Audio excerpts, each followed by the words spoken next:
Congo Promo, est-ce qu'il y a un fané? Ah, Ralfengindu, est-ce qu'il y a un fané? Est-ce qu'il y a un fané? PM. Donc voilà, Bana Congo, Bana Amérique, Bana Europe, Asie, Afrique, Océania, de Toba Australia, biso tout, scotché, Kotavana Net, Congo Promo, information, tout! Mais fin fond! Et ma village, Ozo, avec l'ingénieur des ingénieurs, l'ingéniosité où ils en ont dans mon athée. Il faut sentir ma caméra, il y a caméra, il y a image. Ralph Ngindo, qui tombe la PM, Congo Promo, Amérique, Boston, in Massachusetts. What a plus, what a nabi boss life. Find out the best activity on www.congo.net. Congo Promo, le meilleur.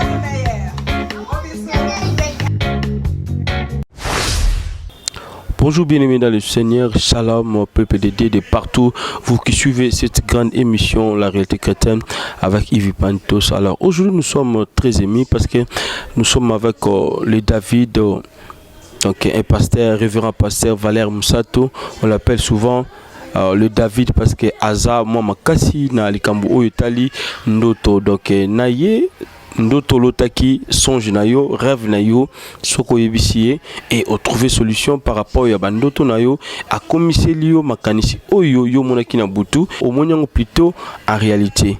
Alors azali bongo Mosene Nzambe Valère Moussatou église Zomi Bongo na balabala Bomengi numéro 23 bis na quartier Yoloside na commune Kalamu. Église plein sali, voilà, comme église Yangoana. Et numéro de téléphone naïe, ils allaient 09 98 17 77 07. Encore numéro de téléphone, ils allaient 09 98 17 77 04. Numéro wana les mêmes numéros ezali na Viber ezali na WhatsApp ezali na réseaux sociaux nyo surtout so bobengi Mosene Nzambe boko solo là par rapport ya problème na yo par rapport ya ndoto na yo par rapport ya rêve na yo par rapport ya songe na yo sans plus tarder tokende rapidement et pas ya ndeko na biso Raïs Kangi pour que atila biso image ya Mosene Nzambe Valère Moussatou ou yazali bongo spécialiste na mandoto vision oyo nzamba pesa ye ministère oyo nzamba pesa ye ezali pe peut-être yango pour que tobenga yango ndengo wana. Alors oyo azali na ba problème na bandoto na ya mabe alota c'est le moment ya kobenga Mosene Nzambe pour que ayanola bandoto na yo. Merci mingi ndeko na biso ser na biso oyo atiraka toujours attention na émission oyo La Réalité Chrétienne avec Yves Pan et ezali bongo ndeko na biso Esther Jeanne depuis États-Unis et pourquoi pas aussi à notre sœur Olga Flèche Éclaireur bandeko Tolanda nini Mosene Nzambe azo pesa par rapport ya o Italie ndoto Italie songe Italie rêve. Merci Raïs Kang, c'est parti. Ce matin, plutôt aujourd'hui, nous voulons vous parler, nous voulons partager avec vous qui nous suivez la puissance d'un songe ou un rêve. Vous avez rêvé. Il y a une puissance derrière votre rêve. Chaque rêve que nous faisons, les rêves qui viennent de Dieu ou qui viennent de l'ennemi, il y a une puissance derrière ces rêves-là. Je vais rapidement donner un exemple. Celui qui a l'habitude de rêver chaque fois un mari de nuit ou une femme de nuit, sachez-le, derrière ces rêves, il y a une puissance qui est en train d'agir en mal, qui cherche à détruire votre vie, votre foyer. Et vous devez connaître ça. Ce n'est pas seulement un rêve, mais il y a une puissance qui est en train d'agir pour détruire votre foyer. Parce que dans Jean chapitre 10, verset 10, Jésus dit, les voleurs ne viennent que pour dérober, égorger et détruire. Les voleurs, c'est qui? C'est le diable. Cet esprit-là, mari de nuit, femme de nuit, que vous voyez souvent dans vos rêves, il vient pour détruire le bon climat dans votre foyer. Il vient pour s'aimer des incompréhensions chaque jour. Je vais entrer en détail là-dessus. Nous voulons lire un texte, parce que nous parlons de la puissance d'un rêve. dans Genèse, chapitre 41, au verset 1. Au bout de 2 ans, Pharaon eut un songe. Voilà, il se tenait près du fleuve.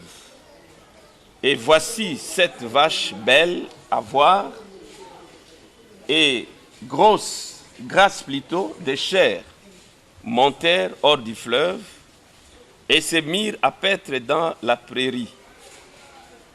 7 autres vaches laides à voir et maigres de chair montèrent derrière elles hors du fleuve et se tinrent à leur côté sur le bord du fleuve. Les vaches laides à voir et maigres de chair mangèrent les 7 vaches belles à voir et grasses de chair plutôt. Et Pharaon s'éveilla. Je peux m'arrêter là, je peux expliquer le texte. Ici, la Bible nous parle du roi Pharaon qui a fait un rêve. Qu'est-ce qu'il a vu dans les rêves? Il était au bord du fleuve, il y avait 7 belles vaches grasses qui montaient hors du fleuve. Il voit encore 7 autres vaches maigres, laides à voir, qui sont sorties du fleuve. Et les 7 vaches maigres ont mangé tous les 7 belles vaches. Et de faire comme ça. 7 vaches maigres qui mangent 7 belles vaches. C'était étonnant et ils ne pouvaient pas comprendre l'explication. Alors, après quelques temps, la Bible nous dit, il dort encore, il rendormit, il voit encore 7 épis gros et beaux montèrent sur une même tige, et il voit ensuite 7 épis maigres brûlés par le vent qui viennent détruire, engloutir les 7 épis beaux. C'était un rêve terrible. Il y a des gens qui ont fait des rêves terribles, mais qui ne comprennent pas les explications. Si c'est votre cas, bien-aimé, vous devez chercher les hommes de Dieu. Suivez bien. Qu'est-ce qu'il y avait en réalité? Dieu voulait montrer à Pharaon la situation économique de l'Égypte pendant 14 ans. Les 7 belles vaches, c'était 7 années d'abondance. Et les 7 vaches maigres, c'était 7 années de famine. Mais Dieu a montré ça en un laps de temps par un songe. Je voulais dire à ceux qui négligent les songes, faites attention, bien-aimés. Ne négligez jamais vos rêves. Ne négligez jamais vos songes, parce que la Bible dit, Dieu parle tantôt d'une manière, tantôt d'une autre. Il parle par des songes, par des visions. Quand les hommes sont livrés dans leur couche, il leur donne des avertissements. Peut-être vous avez rêvé, cela fait. Vous les gardez encore, vous devez chercher l'explication. Et nous voulons parler de la puissance d'un rêve. Nous voulons approfondir cela. Qu'est-ce qui s'est passé ici avec Pharaon? Dieu a montré la situation du pays pendant 14 ans. Et il a appelé ses magiciens pour expliquer. Il n'y avait personne qui pouvait l'expliquer correctement. On lui a appris qu'il y avait un jeune homme, Joseph, qui était en prison, qui avait la grâce d'expliquer les rêves. Et quand Joseph est venu, il a dit au roi, Dieu t'a montré la situation du pays, comment le pays, qu'est-ce qui va arriver dans le pays pendant 14 ans. Il y aura 7 ans d'abondance et il y aura 7 ans de famine. Maintenant, Pharaon devait prendre des précautions. Qu'est-ce qu'il devait faire? C'est Joseph qui avait donné la sagesse. Il a montré à Pharaon qu'est-ce qu'on devait faire. En bref, qu'est-ce qu'il lui a montré? Il a dit, il faut faire des provisions, il faut choisir des hommes intelligents qui pourront gérer la provision pendant le temps de la famine. Joseph était béni, on l'avait choisi, et le pays n'a pas vécu la famine parce qu'ils ont bien géré les songes que Dieu leur avait envoyés. Oh, vous savez bien aimé qu'il y a beaucoup de gens qui sont morts avant simplement parce qu'ils avaient négligé les songes que Dieu leur donnait. Rappelez-vous, même dans nos familles, avant que quelqu'un meure, Dieu annonce ça par des songes. Vous verrez la même personne rêver, il se retrouve mort. Il voit son ami qui lui dit, mais j'ai rêvé, toi tu es mort. Quand c'est fini, il ne prend pas la chose à cœur. Et après quelques temps, on apprendra que la personne est réellement morte. Ça, c'est Dieu qui parle. Il y a une puissance derrière les rêves, derrière les songes. Alors, il y a les songes. Nous voulons parler aujourd'hui des mauvais rêves. Bien-aimé, nalingi na yebisayo, ezana nguya eya kasima bandoto, ko négligaka bandoto na yote. Ko négligaka jamais, batu balingaka liboso a prophétie azo lenga, liboso a prophétie nde azu yango na valeur. Kombo ya Yesu tolobaka eutaka na ndoto. Zwaka bandoto na valeur, na Bible bazoloba, na mikolo asuka nzamba otindela batu bandoto. Yo il faut mona bandoto parce que eza parmi les pamboli na yo. Kuna eza secret nzambe na batu na ye. Batu bayebi te aye kolakisa likambo. Zwa yango na motuya. Eza na batu. Alotaki mobali na ye. Azotambola na mwana mwasi moko. Aloti lisusu 2 fois. Abi bon, eza na onka ndoto. To abengi mobali na ye atuni alotaki otambola na mwana mwasi. Mobali amiyebi na kati ya motema na ye. Ayebi bien. Or nzambe depuis mobali na ye akomi na mwana mwasi wana, nzamba sepeli te aye kolakisa mwasi na ndoto. Olie mwasi azwango na valeur, abondela nzambe po mobali na bima na prison à koti. Okomona mutabetika lisolo esili eleki. Nzoka nde malé nzela divorce yango wana ebandi. Puissance eza na kati ya ndoto. Il y a une puissance derrière les rêves. Alors nous voulons parler des mauvais rêves. Les mauvais rêves, bien-aimés, viennent de Dieu, soit du diable.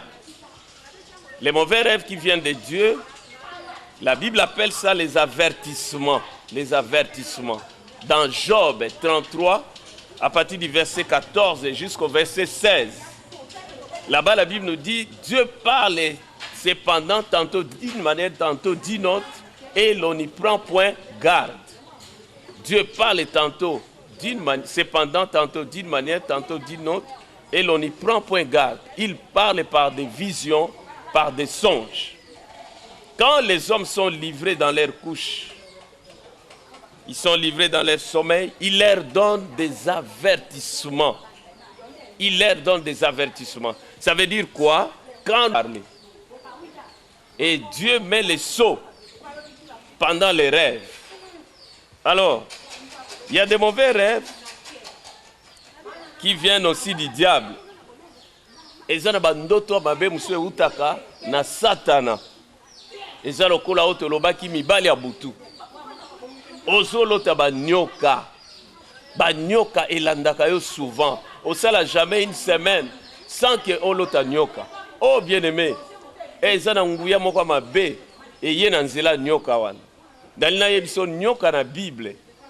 Balakisa ye azolata nguya misatu ya Satan.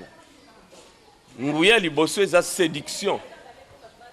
Séduction elinkoloba parce que ye mutaki ko séduire Ève. Tango loti nyoka oza mobali par exemple.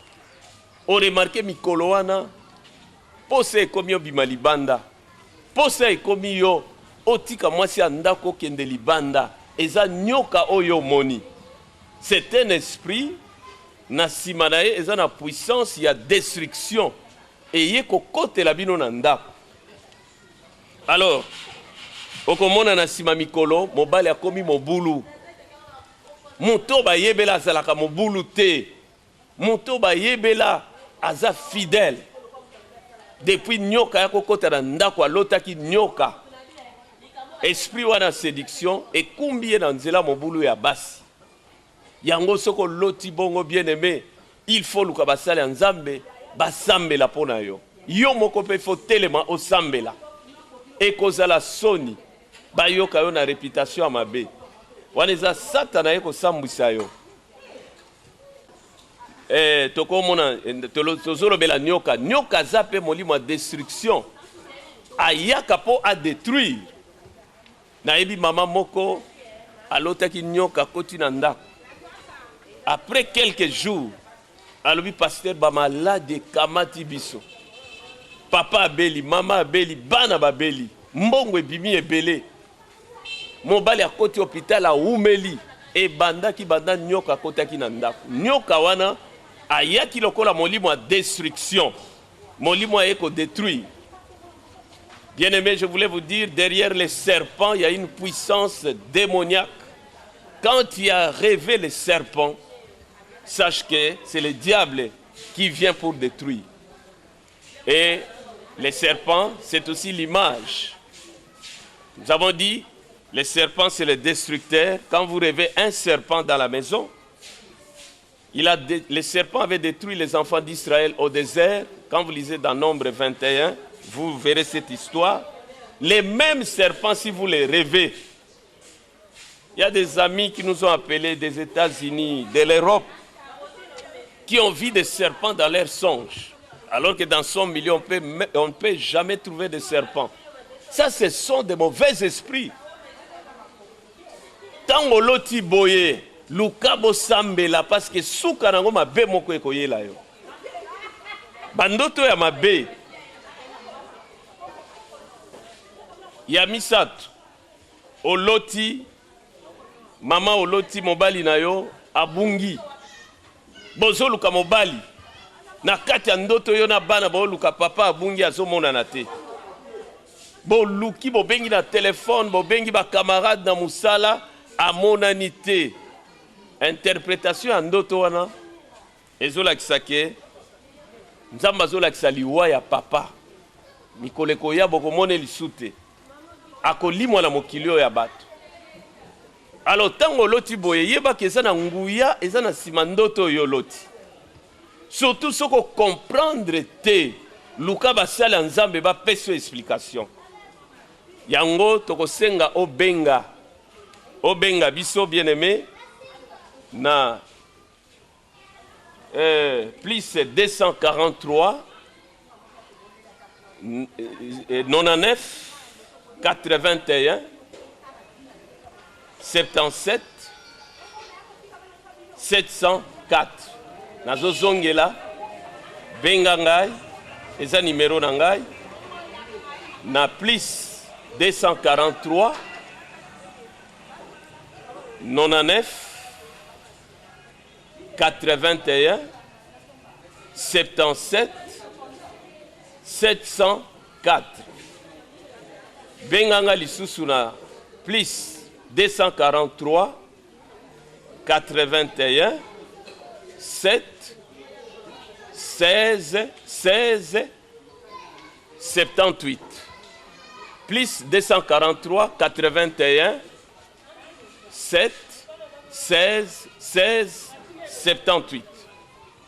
Ozana bandoto benga toko expliquer yo, toko prier pour na yo. Tozolo baboye bien-aimé, ezana puissance, ezana sima bandoto. Olotaka chaque fois batu bakufa kala. Basi bakufa ya de cela 10 ans. Mais yo olotake pourquoi chaque fois? Ezana besprit to benga besprit de mort. Bango nde bazolanda yo. Bango nde bazana mission. Balukelo liwa ya mbalakata, liwa ya avant, okufa avant. Esprit de mort tango azana vie ya mutu. Avant di ofele te. Azoluka asala misala ne ya liwa na vie ya mutu wana. Voilà pourquoi, bien-aimé, olotaka mingi batu bakufa. Olotaka mingi bazolanda yo na batu moko batire yo, baboma yo. Et sa présence à l'esprit de mort. Alors, batoyo, latamina l'esprit de mort. Il y a des fois, et ça la kake. Monguna azoluka kote ni na robomelae. Okomona a commissaire kanda. Et ça na batwazaka kanda mingi, simplement parce que l'esprit de mort, bango de bakote la bango. Bien aimé, nazolinga obima mbaloyo nzamba lingi obima na puissance oya liwa ezolanda yo nzamba lingi obima na puissance ya besprit ya bandoki oyo ezolanda yo na bandoto na kati ya bandoto na yo tozolobela esprit de mort oyo ememi bato na bakanda ememi bato na bamaladi bato basalaka hypertension landanga bien na nsima kuna baesprit de mort babombani bango nde bazoluka liwa na yo ya mbala kata bango nde bazolinga okota osala AVC me na ndoto ozolota bato bakufa ya des fois olela bibembe ya ezongaka kaka makambo ya liwa ezolakisaka baesprit wana bazobundisa yo puissance na bango ya liwa ezoluka eboma yo kozwa ngo maseki te bien aimé luka basala nzambe baprie mpo na yo derrière chaque songe il y a une puissance ezolanda Yesu Christo babengi ye bomoi Jésus est la vie et la résurrection. Dans la Bible, bien-aimé, on nous fait voir dans les livres de Job. Job chapitre 5, au verset 23 jusqu'au verset 25. La Bible nous dit là-bas, tu iras au sépulcre dans la vieillesse. C'est-à-dire, on va t'enterrer dans la vieillesse. Tu dois tout faire pour se débarrasser de ces esprits parce que Dieu veut te voir vivre longtemps sur cette terre.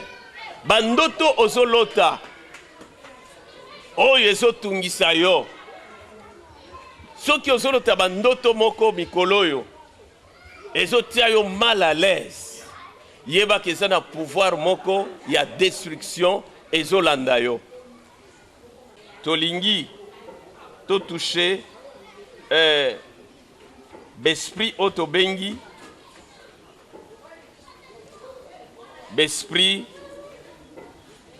des eaux to milimo ya mai milimo ya mai ezali milimo oyo moto alotaka aza souvent na kati ya mai alors koyebi ebale te osukola nano kutu na ebale te mais yo lotaka toujours oza na kati ya bamai besprit oyo bien aimé bakotelaka bato ntango akendeki epai ya nganga bapesaki ye mai basalelaki ye baseremoni na bamai milimo ya mai ekotela ye banda mokolo wana yango alotaka yango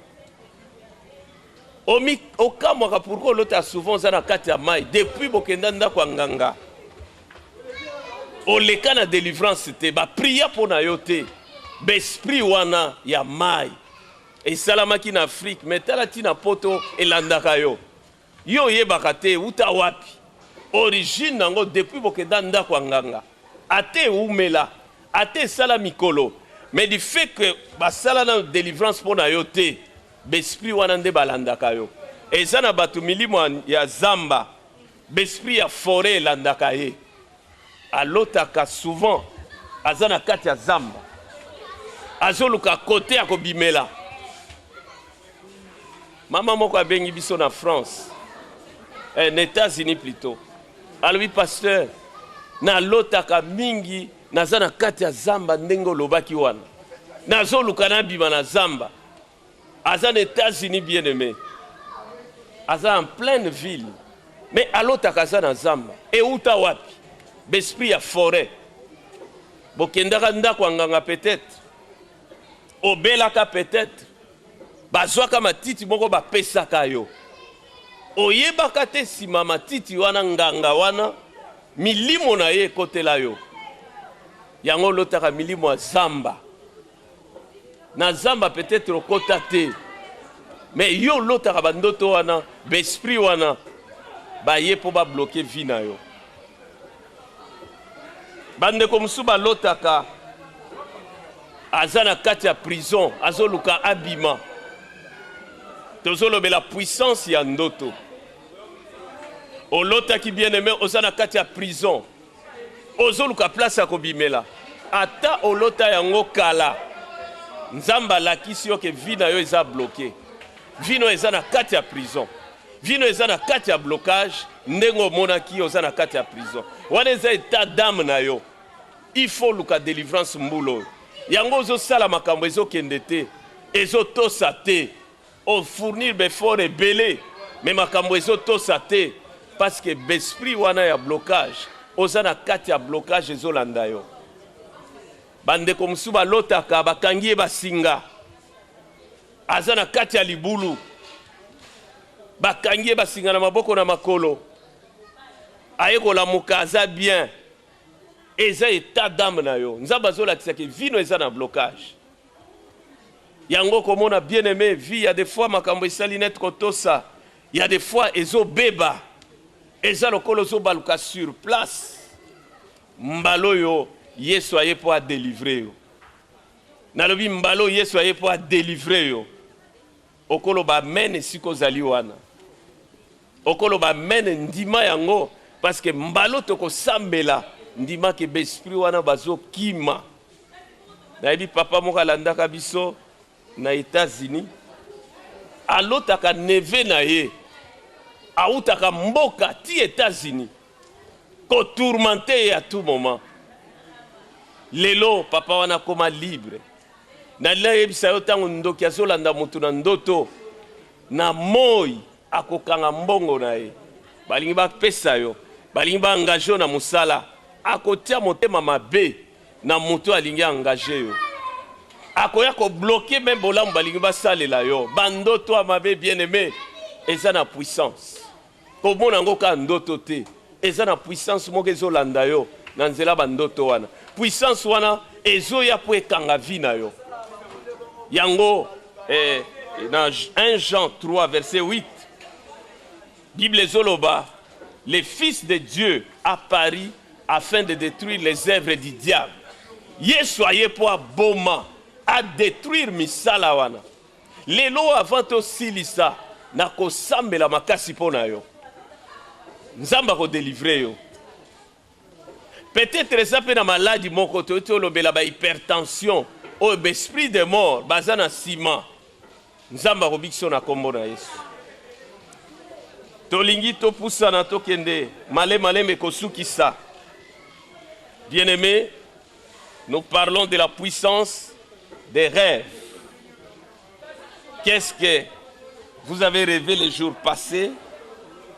Qu'est-ce que vous avez retenu comme rêve les mois passés? Il y a un message, il y a une puissance derrière votre rêve. Tolingi lisusu kolobela, tozolobela bandoto amabe, o ezo mema, mutu akangama, ezo sala ke mutu akota na kati ya blocage, mutu azala tourmenté na ba mauvais esprit. Okobenga biso, yo mtozolanda biso, okobenga biso na 0243 99 243 99 81 77 704. Soit okobenga biso na plus 243 81 7 16 16 78. Et commis Valère Moussatou @gmail. Valère Moussatou @gmail. Vraiment tozo zelayo. Yo mutoza na mboka songolo. Benga biso. Toko prier sérieusement. Dalina pesa bino témoignage en comment il y a rêve, puissance, il y a songe. Na ko pesa exemple bandeko balotaka mingi. Yo si okoma na poto, mais olotaka mingi ozongaka souvent na ndoto na yo, ozongaka place outa. Ozongaka mingi na ndaku na bino. Olotaka mingi vraiment yo wana na Afrique, yo wana na ndaku, bozo solola, bozo lia, eza lien. Eza na force moke bombani na ciment. Na lingi na expliquer eloko wana. Eza na lien. Elia yo na ba parents. Soki papa zaki colérique, papa zaki mutu moko mobulu kozwa basi ebele. Place oza na vie wana. tango lotaka bandoto aboye nzamba réalité lingala kisayo bizaleli mabe oyo za komone pana bino yango pe zolanda yo. Signification ya ndoto le linkoloba bizaleli mabe oyo to monaka place to koli olie tikala ezolanda pe biso. Maladi oyo otika na famille ezana bandeko soka loti boye a se retrouver pa na bango alamuki lobi na tongo mutu ezo sale passe mbalamo okanisa kuna pe na famille maladi ona tika yango ezo lakisa keza na singa moko atobi me pa na bino ezo landa yo. Il faut bandoto wana esila. Bible lobi si quelqu'un est en Christ il est une nouvelle créature. Les choses anciennes sont passées. Voici toutes choses sont devenues nouvelles. Aussi au longwa na ndaku bien aimé. Il faut pe makamwana ya ndaku ya mabe elimwa. Ko sepelate soko lotara mingi mingi ozonga na ndaku na bino. Eza esprit ya recul. Ezo zongi sa vie na yo sima. Eza na ba force ezo zongi sa vie na yo sima. Yo nzamba salo grâce. Bima libela mbalo yo. Nzambe a libéré totalement. Bandoto ya mabe na sima nango tolobi puissance moko ya mabe pe ezali.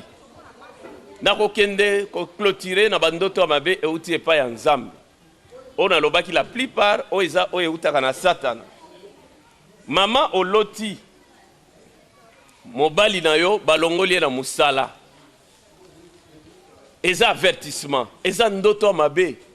Eza na puissance moko ya kolongola mobali no na musala esi ekite libino.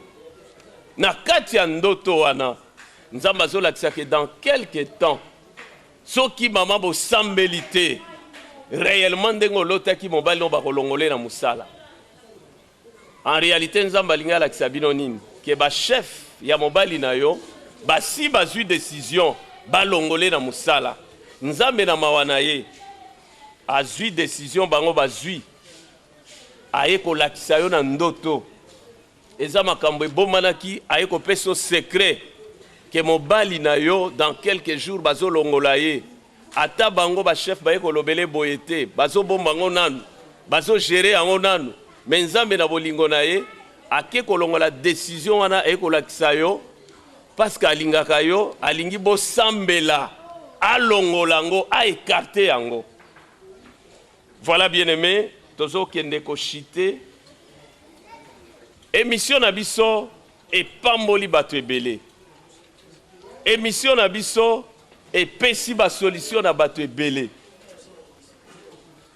Émission na biso et sungi ba foyer, et sungi ba ndeko ebele. O balanda ki biso mosika oyo vraiment azakola la te comme il faut.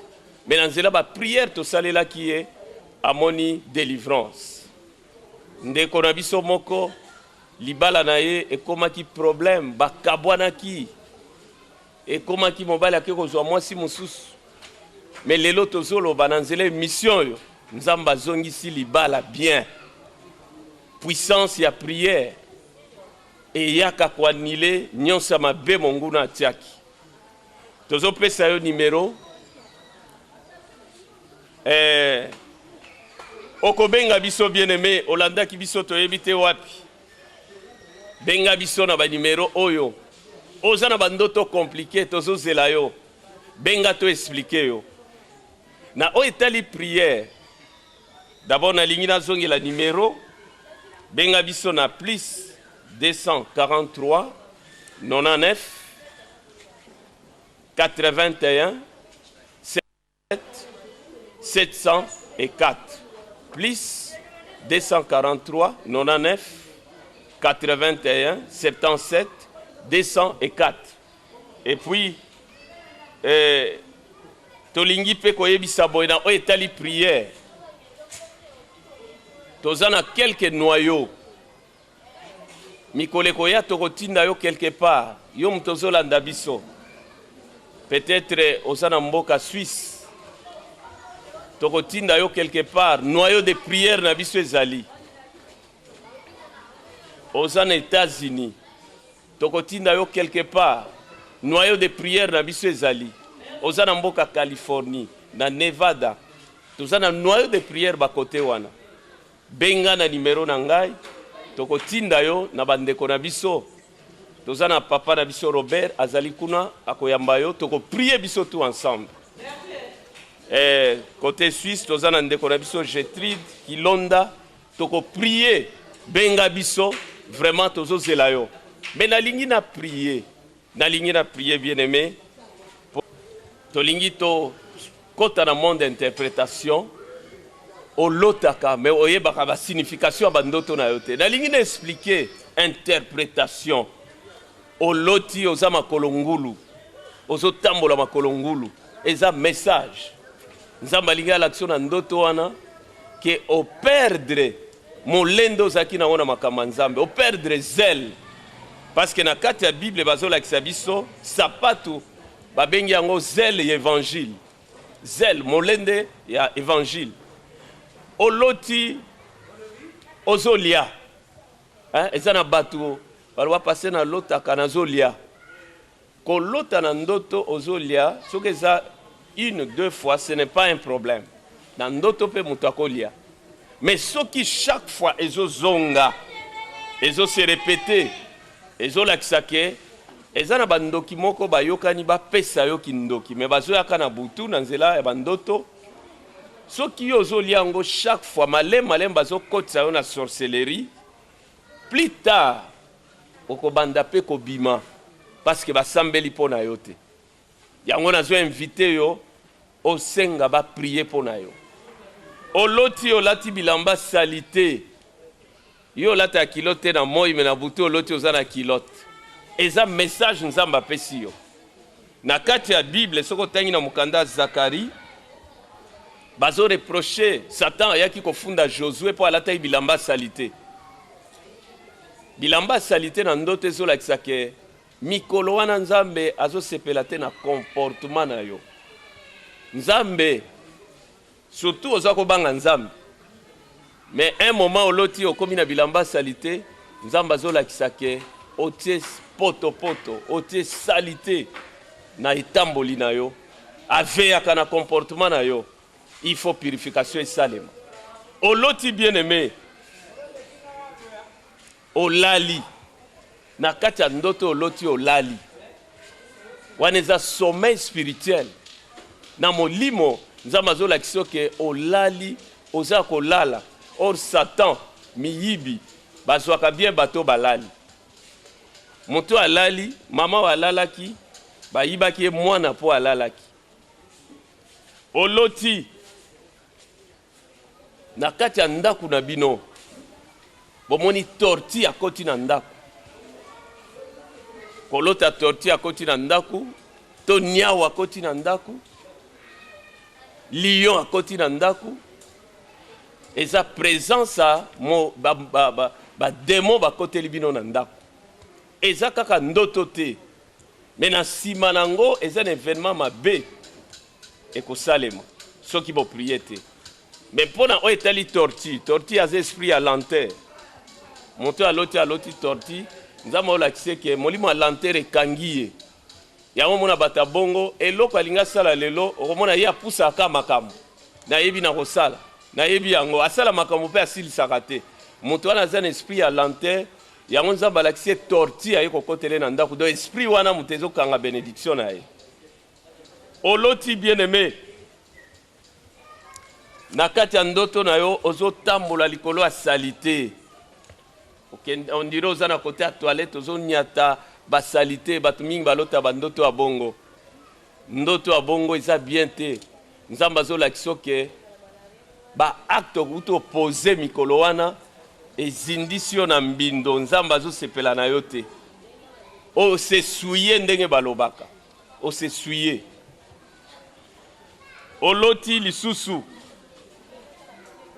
omoni moninga na yo ni to yo moko oloti oza ni eza na bato ebele amonaki aloti ndeko ne ni mbala moko alobi aza ndoki ntango babebisi bakomaki ni oloti mutu ni une fois aza ndoki te Mais nzambe azolakisa ke mutu wana akomi mosika na nzambe. C'est l'éloignement avec Dieu. Adam na Eve tango bakomaki ni bakoma mosika balobaki tokima mosika. Même yo loti bien-aimé oza nu okomi mosika na nzambe fo zongela nzambe wana. Mais soki ezo se répéter omona mutu wana kaka ni là c'est la sorcellerie. Wana ezolakisa ke mutu wana aza ndoki. Ye wana zo attaquer vie na yo. Eza pe na bandeko yo. Olotaka mingi tata mwasi na yo. Olotaka mingi mutu moko yebi alandaka yo souvent. Na yebiso aza ennemi ya vie na yo. Mais na lobi te ko ina ye. Ata na moi bopesa na bambote. Mais aza ennemi ya alandaka yo réellement. Alors, ekosila na prière. Tolingi to prier. Mais eza pe na batu. Na lobaki yango ne bandeli olotaka jamais eza mabe. Ezolakisa koza mosika na nzambe bien-aimé. Na uta kotea ne bandeli na lobi. Joseph azwaki révélation. Tango Hérode akoboma batu, ya ye mwana babomaki te. Parce que azwaki moto azozwa ba révélation te. Oya kufa pamba pamba bien-aimé. Net oza léger oza na te. Oza na révélation aza na valeur koleka moto aza na or na argent. L'homme qui a la révélation est plus puissant, plus fort que celui qui a de l'or et l'argent, mais sans révélation. Tu as beaucoup d'argent, mais tu n'as pas de révélation de Dieu. C'est grave. C'est grave, bien-aimé. Alors, nous voulons prier pour vous. Songe. Ça, c'est un bon livre qui va vous aider à connaître les sources des songes. Lorsque vous avez rêvé, cela vous aidera à connaître ces songes viennent de Dieu, ça vient de moi-même, ça vient de l'ennemi. À partir de ces livres, vous pouvez bien identifier votre songe. Je viens d'écrire un deuxième livre qui va paraître d'ici là. 80 rêves et leur interprétation. 80 rêves, c'est un petit livre. 80 rêves et leur interprétation. 80 rêves et leur interprétation. Alors, je pense que ces livres viendront jusque chez vous, aux États-Unis, en Europe. Je vous ai parlé de nos bien-aimés qui sont là-bas. Au temps convenable, vous pouvez nous appeler. Nous allons vous envoyer en Californie. Nous avons Papa Robert. Vous pouvez en trouver les jours qui viennent. En Suisse, nous avons notre sœur Gertrude. Vous allez trouver ces livres. Les jours qui viennent, vous pouvez en avoir. Je voulais terminer par la prière. Peut-être jusqu'alors, tu marches seul. Dieu n'est pas avec toi. Je voudrais que tu puisses donner ta vie à Dieu. Je voudrais que tu puisses donner ta vie définitivement à Dieu. C'est seul Dieu qui peut te bénir comme il faut. C'est seul Dieu qui peut te protéger contre tous ces sorciers de la famille. Voilà pourquoi tu vas prier avec moi. Tu vas t'humilier. Tu vas dire à Dieu, Seigneur, je voulais te donner définitivement ma vie. Il y a des gens qui priaient autrefois qui aujourd'hui ne prient plus. Peut-être c'est ton cas, mon frère. Moi, je te dirais, dans le monde, il n'y a rien de bon. Les vrais chemins, c'est le chemin de Dieu. Tu as commis une erreur d'abandonner Dieu. Dieu, c'est ta source, c'est ton salut, c'est ta victoire. Tu vas retourner à Dieu à travers cette prière. Tu n'oublieras jamais cette prière. Tu vas suivre Dieu toute ta vie. Et tu verras le bonheur que l'Éternel va t'accorder. Faites cette prière avec moi. Seigneur Jésus-Christ, entre dans mon cœur. Transforme ma vie. J'abandonne les péchés. J'abandonne la vie mondaine. Je vais te suivre toute ma vie. Fortifie-moi. Délivre-moi, Seigneur. Merci, Seigneur Jésus-Christ. Croyez, bien-aimés, que Dieu vous a pardonné tout à l'heure. Dieu vous a reçu dans sa maison. Croyez-le, il a pardonné tous vos péchés. Maintenant, je voulais prier pour votre délivrance. Toi qui es malade, croyez que Dieu va te guérir tout de suite là. Nous avons beaucoup de témoignages. Nous avons vu Dieu guérir des cas, des cancers. Dieu opérer de grandes guérisons. Tu vas toucher là où tu te sens malade. Mais avant cela, je voulais prier pour la délivrance de tous ceux-là qui faisaient de mauvais rêves. Je vais prier pour toi. Croyez que Dieu va vous délivrer. Vous allez, si vous pouvez vous mettre à genoux, vous pouvez le faire, soit rester tel que vous êtes là. Mais je voulais prier. Prenez l'attitude de prière. Nous voulons prier avec vous. Je commence par la prière de la délivrance. Et enfin, je vais prier pour la guérison. Nous voulons prier. Éternel Dieu Tout-Puissant, j'aimerais votre bien-aimé que vous puissiez mettre une main au cœur. Mettez même la main droite au cœur. Père, au nom puissant de Jésus, je te prie maintenant, toi le Dieu de délivrance, de libérer mon frère, ma soeur, les esprits des morts. Je vous ordonne de libérer sa vie au nom de Jésus. Esprit de mari de nuit, ta vie, la maladie, là où tu te sens malade, croyez que Dieu te guérit à l'instant. Jésus, tu étais mort pour mon frère. Par tes maîtrisures, nous avons été guéris. Je brise au nom de Jésus l'origine, la source de sa maladie. Je les brise. J'ordonne à la maladie de libérer son corps au nom puissant de Jésus. Soyez guéris dans le nom de Jésus. La disparition de la maladie devienne réalité dans ta vie. Que Dieu te bénisse. Croyez à ta guérison. Croyez que Dieu vous a fait du bien. Au nom de Jésus. Toi qui étais dans des complications, que la main de Dieu commence aujourd'hui. Que les succès, la victoire t'accompagnent. Que les changements commencent dans le nom de Jésus. Que la grâce de Dieu soit ton partage. Au nom de Jésus, nous avons ainsi prié et nous disons Amen. Amen. On peut acclamer le Seigneur, nous qui avons suivi sa parole.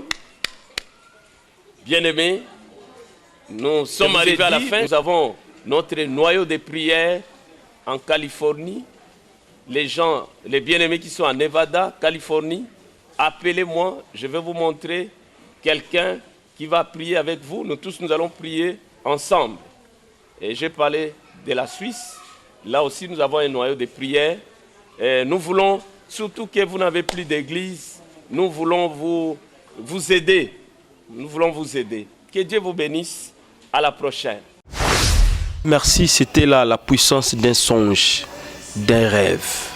To landi biso surtout to comprendre ndoto ezanini et puis ndoto ememela biso nini na bomo ina biso surtout mingi biso bana na Nzambe. Est-ce que ezali ba révélation Nzambe apesa biso? Est-ce que ezali makambo oyo ezali ya kobumba mayango Nzambe abimisaka puke ala kisana bana na Nzambe to ebita alors soko ozali na moi mikakata no benga au comprendre ndenge Monseigneur Nzambe Valère Musata kopesa. On vous rappelle encore Monseigneur Nzambe Valère Musatu azali bongo mokambi église plein sali ezali bongo na veni bomenge numéro 23 bis na Yolocide na quartier Yolocide plutôt comme je dis na commune ya Kalamu. Encore numéro ezali 09 98 80 09 98 17 77 04. Le numéro ezali encore code ya Kinshasa, code ya mboka ya RDC plutôt ndenga bobetaka ezali 09 98 17 77 04 numéro wana ezali na WhatsApp ezali na Viber ezali na ba réseaux sociaux nyonso soki bobengi mosali na Aimé Valère Mousatou akoyanola na bandoto na et grand merci comme ça à celui qui est derrière la caméra Raïs Kangi le grand super pro caméraman et sans oublier notre ADG Rafungindu. Comme je dis toujours, je ne pourrais pas quitter ce plateau sans peut-être te remercier Balbi le Jigabo c'est Pembe Rafungindu, l'homme c'est le cœur de Maman Belinda Ngindu. Donc quant à moi je vous dis bye. On se retrouve prochainement si Dieu nous prête encore la vie. Merci. Bye. Congo Promo, est-ce qu'il y a un fané? Ah, Ralph Ngindu, est-ce qu'il y a un fané? Est-ce qu'il y a un fané? PM. Donc voilà, Bana Congo, Bana America, Bana Europe, Asie, Africa, Océania, Netoba Australia, Bisoto, Scotché. Kotarana net, Congo Promo, information, tout! Mais fin fond! Et ma village, avec l'ingénieur des ingénieurs, l'ingéniosité où ils en ont dans mon athée. Il faut sentir ma caméra, il y a caméra et caméra, il y a image et image. Ralph Ngindu, qui tombe la PM, Congo Promo, Amérique, Boston et Massachusetts. What a plus, what a boss life. Find out the best after